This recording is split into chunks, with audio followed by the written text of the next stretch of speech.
সবাইকে আমার মিনি একটা ব্লগে সবাইকে ওয়েলকাম। দেখো এখানে চিকেন পকোড়া হচ্ছে, এদিকে মা চিকেন পকোড়া করছেন, যেহেতু মাকে আমি বলেছি চিকেন পকোড়া করতে। আর এই ব্লগটা ছিল আমার চিলড্রেন্স ডে ভিডিও, তো তোমাদের সাথে শেয়ার করবো বলে শেয়ার করা হলো না, যেহেতু আমি টিউশন পড়াই ঘরে, তোমরা সেটা জানো। আগে হয়তো অনেক অনেক পড়াতাম, কিন্তু এখন ইদানিং কিছু পড়াইনি, জাস্ট দু চারটাকে পড়াই আর কি, একটা অভ্যাসে দাঁড়িয়ে গেছে, সেই জন্য পড়াই আর কি। আগে থেকে আমার ভালো লাগে পড়াশোনার মধ্যে, মানে পড়াশোনা করাতে আমার কাছে খুবই ভালো লাগে, সেই জন্য আমি যুক্ত আছি আর কি। তো চিলড্রেন্স ডে বলে কথা, যে কিছু একটা করতে হবে আয়োজন, তাই না?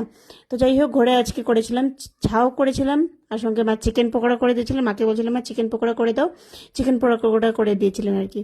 তো এইটাই আজকে আমি দিয়েছিলাম আজকে চিলড্রেন্স ডে উপলক্ষে। আর সঙ্গে পেন পেন্সিল রাবার, সেটা আমরা নর্মালি দিয়েই থাকি, তাই না? তো যাই হোক, তো ওদের সাথে মানে ওদেরকে দিলাম আর কি, দিয়ে টিয়ে এখন ওদেরকে আমি खुश ना জিজ্ঞেস और कुछ করছি चाहिए? কেমন লাগছে। এখন দাঁড়াও দেখি ওদের हैं ওপিনিয়ন শুনে কেমন লাগছে। ना और कुछ चाहिए? क्या चाहिए बोलो? और क्या चाहिए? हाँ